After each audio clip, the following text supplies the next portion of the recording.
Queremos saludar a Pedro Donoso, él es director general de ICARE, una agencia especializada en análisis político, y vamos a hablar de la coyuntura, las condiciones de esta campaña extraordinaria. ¿Qué distingue a esta campaña presidencial, Pedro, de las otras campañas que hemos conocido? Ya estamos inmersos en ella, hoy se cierra el ciclo de inscripciones. ¿Qué podemos decir de la campaña presidencial 2023? Buenos días, gracias por estar aquí. Gracias, Gonzalo, buenos días, gracias por la invitación.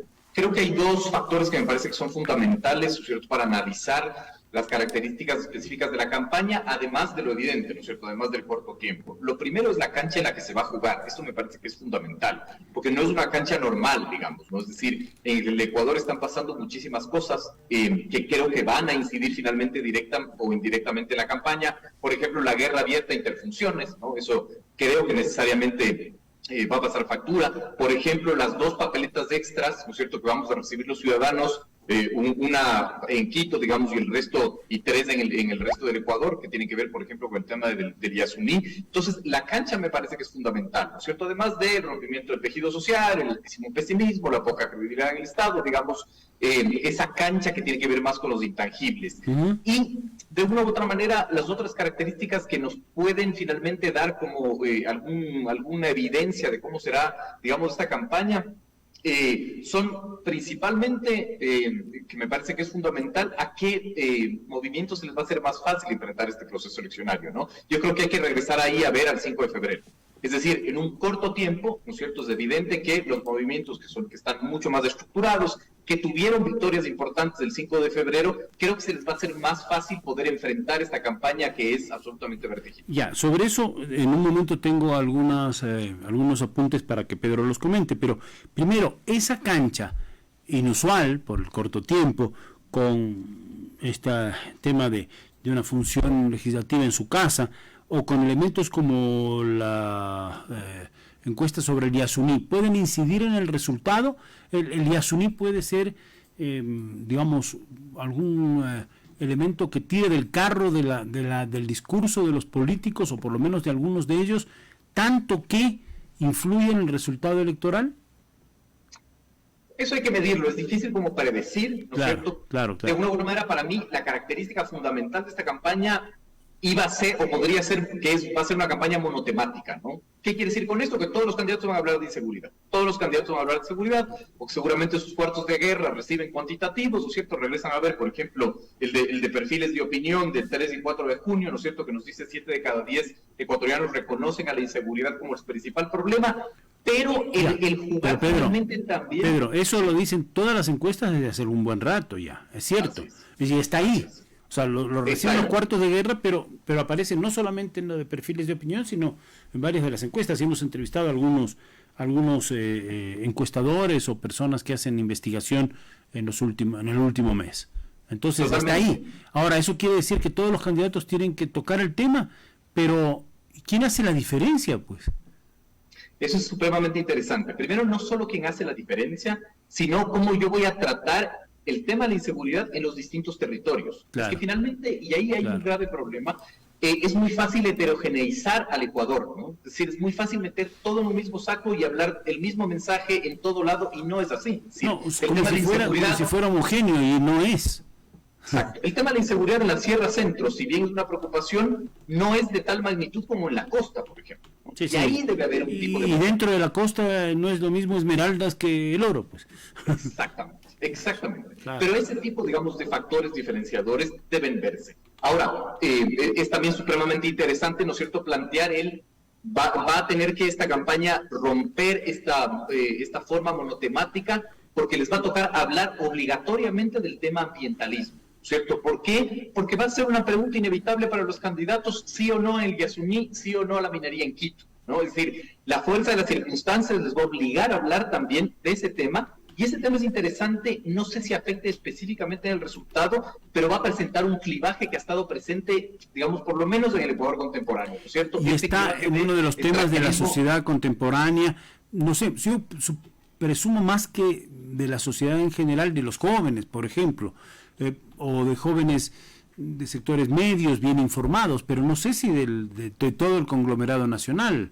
probablemente sí en el oriente, ¿no es cierto?, donde hay cercanía o de las zonas donde hay minería legal e ilegal, pero no sé si a nivel de todo el país, ¿no?, cuando hay esas otras preocupaciones. A ver, Pedro. Todo eso nos tiene que decir la evidencia científica, o les debería decir la evidencia científica finalmente a los cuartos de guerra, ¿no es cierto?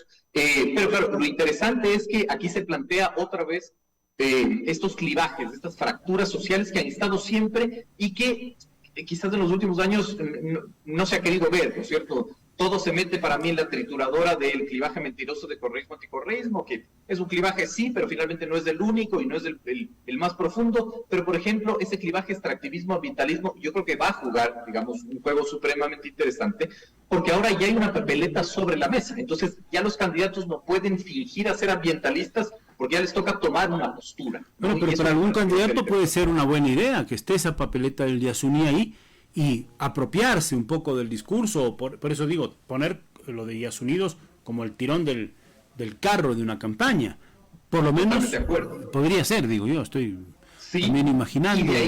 Pero de ahí viene esta pregunta finalmente de, ok, ¿cierto? El Yasuní representa un ingreso para el Estado, ¿no es cierto? Ahorita está en gran debate finalmente eso, pero representa un ingreso para el Estado. Gigante. Si yo va a ser presidente... 55.000 barriles de petróleo diarios, Pedro.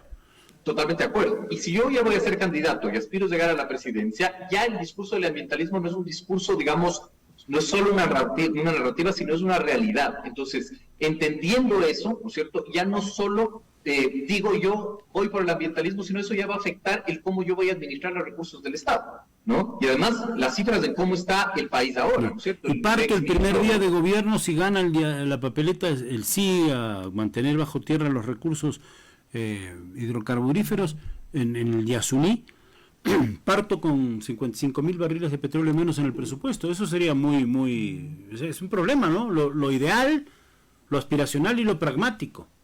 Es que ese es el punto. Es decir, lo aspiracional versus lo pragmático, pero ahora sí ya dentro de una realidad. Es decir, no solo en un framing o en una narrativa de una campaña, ¿no? Además, regresando a ver la cancha, ¿no es cierto?, en lo económico que estamos nosotros viendo, ¿no? En un hilo de Twitter del exministro Marco Flores decía, por ejemplo, el hueco o la necesidad de financiamiento ya no es de 7.577 millones de dólares, ahora es de 9.000 millones. Es decir, ya es otro asunto finalmente, ¿no es cierto? Por eso va a ser interesante ver cómo ese clivaje empieza a jugar dentro de la campaña electoral. Estamos con Pedro Donoso, experto, director de ICARE, y sí, Pedro, mencionaba hace un rato lo que tiene que ver con lo inmediato, las elecciones de febrero, pero ahí voy a poner, y es cierto, hay una estructura muy organizada, que es la de la Revolución Ciudadana, que parte con esa ventaja, pero hay otros aspectos. Estaba leyendo el otro día y he citado aquí el resultado que publicó Primicias sobre los partidos y movimientos en esa campaña. Entonces está Revolución Ciudadana en números, ¿no? Ya no solamente en prefecturas y alcaldías. Revolución Ciudadana, el Partido Social Cristiano, pone ahí Pachacutic, pero Pachacutic, la fractura de Pachacutic después del 5 de febrero y por lo que sucedió en la Asamblea, le lleva a tal punto que a lo mejor no va a presentar candidatos a la Asamblea Nacional, si va a tener candidatos en las provincias. Entonces, eso ya va cambiando. Y Suma, por ejemplo, que tuvo un resultado interesante, queda cuarto, y voy a insistir, Revolución Ciudadana, Partido Social Cristiano, Pachacutic en número de votos, y Suma ahora tiene candidato presidencial. Entonces, sí puede ser un punto de partida, si se quiere, de ciertos valores políticos contados en votos, pero con estas condicionantes que lo van a modificar, es decir, un Pachacutic partido y un Suma con candidato presidencial. Dos elementos para que los comente, por favor. Pero más es fundamental, digamos, ese tema, ¿no es cierto? Ese tema, digamos, yo creo que sí va a marcar la forma como se va a hacer campaña, pero no solo la forma como se va a hacer campaña, sino los resultados. ¿Qué quiero decir con esto? El Ecuador electoral es un Ecuador, ¿no es cierto?, de 7 provincias, es decir, 7 provincias tienen el 70% del electorado, ¿no? Y los análisis finalmente electorales tienen que ser más que cuantitativos, cualitativos. En eso estamos absolutamente claros. Pero si regresamos a ver, ¿no es cierto?, los dos grandes ganadores de la elección del 5 de febrero son Revolución Ciudadana, ¿no es cierto?, y Pachacutic. Entre esos dos, por ejemplo... Porque tienen seis prefecturas, Pachacutic. Pero además no solo 6 prefecturas, sino que entre los dos tienen 5 alcaldías de cabecera provincial, ¿no es cierto?, de las 7 que yo estoy mencionando, y 5 prefecturas de las 7 que yo estoy mencionando. ¿Qué quiere decir con esto? Esos son 4 millones de votos y más o menos 2.000 millones de dólares del presupuesto de cada una de estas instituciones. Obviamente, digamos, no estoy diciendo que eso se va a utilizar, pero sí es un elemento para pensar. ¿Por qué es esto más fácil? Porque tú, desde las estructuras de gobiernos parroquiales, gobiernos cantonales y gobiernos provinciales, tienes, por ejemplo, más flujo de información. Tienes estructura para hacer campaña en territorio, es decir, facilita muchísimo más. Lo mismo el Partido Social Cristiano, que a la larga es el gran perdedor del 5 de febrero, cualitativamente, pero cuantitativamente no le fue mal, ¿cierto? Es decir, perder Guayaquil, digamos, una gran derrota, pero mantuvo o ganó ciertas alcaldías. Claro, por eso es que en la suma de todos los votos está segundo. Exactamente, exactamente. Y el movimiento Suma, que me parece supremamente interesante. Pero ahí viene el nuevo fenómeno, que es, al Pachacuti no tener candidato, ¿dónde van a confluir ese caudal de votos? Claro, ¿hacia dónde se van? Fundamental, hacia dónde se va a ir, y eso va a ser fundamental. Bueno, pero ¿no? Por ejemplo, la dirigencia actual, el coordinador de Pachacuti, ha dicho, vamos con Yacu. Hay otra dirigencia que está más o menos con Leonidas Sisa, que dice, no, tal vez libertad de votar. Unos presumen que si eran por el correísmo, otros por Yacu, más o menos. No los veo votando por alguna otra de las tendencias, no lo sé. Capaz que hoy mismo se forja una alianza mientras estamos hablando y nos desbaratan el contenido de esta charla, Pedro. Pero bueno, son cosas que pueden pasar en la política, ¿no?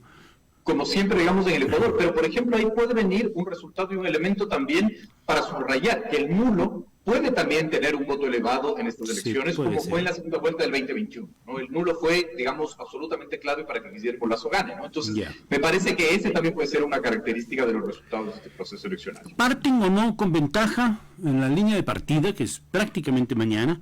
Hoy, podemos decir, hoy es el último día de inscripción, se cierran las elecciones y mañana es la línea de partida, porque la pre-campaña va a existir y yo creo que más potente que nunca, justamente por la consideración de que la campaña es más corta.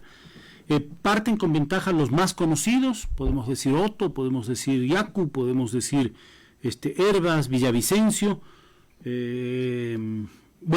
o por la estructura la Revolución Ciudadana, que a pesar de que la candidata Luisa González no es conocida, se la dio a conocer en un golpe de opinión con el tema de lo de Glass, y Glass, no Glass, Luisa González. ¿Parten con ventaja esas fuerzas o nada está escrito? Yo no sé si diría ventaja, no sé si el término es ventaja, pero me parece que hay como 3 estadios, ¿no es cierto? Con los candidatos. El primero es el reconocimiento, ¿no es cierto? Sí, claro, el segundo como siempre, el umbral del conocimiento es clave para cualquier persona que quiere estar en política. Sí, digamos, pero en política electoral no tanto. Volvamos a ver, por ejemplo, el fenómeno Paco Moncayo del 2019. Paco Moncayo tenía los mejores números en reconocimiento, los mejores números en imagen y una poca intención de voto, ¿no? Entonces no quedó finalmente los dos primeros. O sea, no es un vaso comunicante absoluto, ¿viste? Pero existe. Es importante. Si yo creo que Juan Pérez mañana quiere ser candidato, lo primero que tiene que pasar es que la gente sepa que existe un candidato con ese nombre, ¿no? Totalmente de acuerdo. Es supremamente importante, pero no te garantiza finalmente el que tengas una buena votación. Si vamos a los números, ¿cierto? Por ejemplo, en la encuesta de perfiles de opinión, ¿cierto? De 3 y 4 de junio, como le decía, el más conocido es Yacu Pérez con un 96%. Y en el pelotón de menos conocidos está, por ejemplo, Luisa González con 39.97 y el menos conocido es el señor Armijos, finalmente, ¿no? Pero claro, sí es un inicio de individualizado en la figura de los candidatos, pero también hay que ver la marca partido, digamos, qué tan importante es, ¿no? Y el último tema, el outsider, para ir finalizando. Es interesantísimo porque yo creo que este proceso eleccionario se va a caracterizar por la resignificación del outsider, ¿no? Es decir, todo el mundo regresa a ver las cifras, todo el mundo sabe que, incluso citando esta misma encuesta, ¿no es cierto?, que el 40% de la gente quiere a alguien nuevo, entonces todo el mundo se pone y se disfraza del outsider, finalmente, ¿no? E intenta resignificar el concepto del outsider, y yo creo que este proceso eleccionario nos va a dar una nueva pauta de quién mismo es outsider a los ojos del elector. No todo el mundo es outsider, finalmente, ¿no? Claro. Es decir, no es que yo me llamo outsider y ya soy. La gente es la que define eso. Y después, vamos, el factor sorpresa, ¿no? Totalmente. Bueno, seguiremos hablando. Pedro Donoso, director general de ICARE, gracias por estar con nosotros en Ecuador Radio, Radio Quito Platinum FM. Encantado, gracias por la invitación. Saludos. Un buen día.